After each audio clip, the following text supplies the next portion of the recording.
Thank you for joining me today. My name is Patrick Tolani. We are reflecting together, as you know, from the Open Heavens Daily Guide, written by Pastor Adeboye, the General Overseer of the Redeemed Christian Church of God. I'm Patrick Tolani, a pastor with Christ Love Assembly, a parish of the Redeemed Christian Church of God in Oxford. Our topic for today is no hindrance.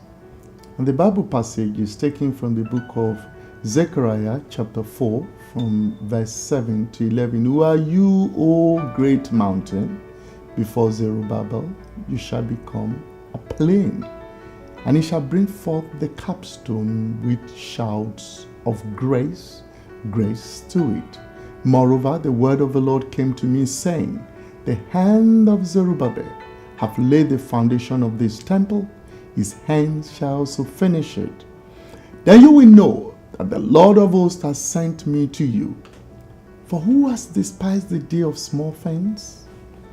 For these 7 rejoiced to see the plumb line in the hand of Zerubbabel. They are the eyes of the Lord which scan to and fro throughout the whole earth. Then I answered and said to him, what are these 2 olive trees at the right hand of the lampstand and at its left? Memory verse, Zechariah 4:7. Who are you, O great mountain? Before Zerubbabel you shall become a plain, and he shall bring forth capstone with shouts of grace, grace to it. Now, what do you do when you are facing a mountain that blocks your way? Some may say that the best decision would be to turn back and look for a more suitable route. Indeed, that is what the Israelites desired to do when they heard the report from Canaan. The majority of the spies that were sent out came back with a terrifying report that the land was occupied by undefeatable giants.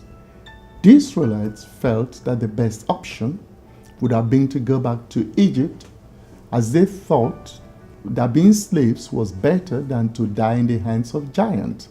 However, would this have been the best decision? Hebrews 10:38 in the Amplified Version says, but the just shall live by faith. My righteous servant shall live by his conviction respecting man's relationship to God and divine things and holy favor, born of faith and conjoined with it. And if he draws back and shrinks in fear, my soul has no delight or pleasure in him. This means that God does not delight in someone who shrinks back in fear. God may tell you to take another route, as he did in the case of Joseph, who was instructed by an angel to take Jesus to Egypt to protect Jesus from Herod in Matthew 2. That is why you must hear from God as to the steps that he wants you to take. He will tell you how to deal with the mountain, whether it is to command it to move, as it is in Mark 11:23. I tell you the truth. You can say to this mountain, may you be lifted up and thrown into the sea, and it will happen.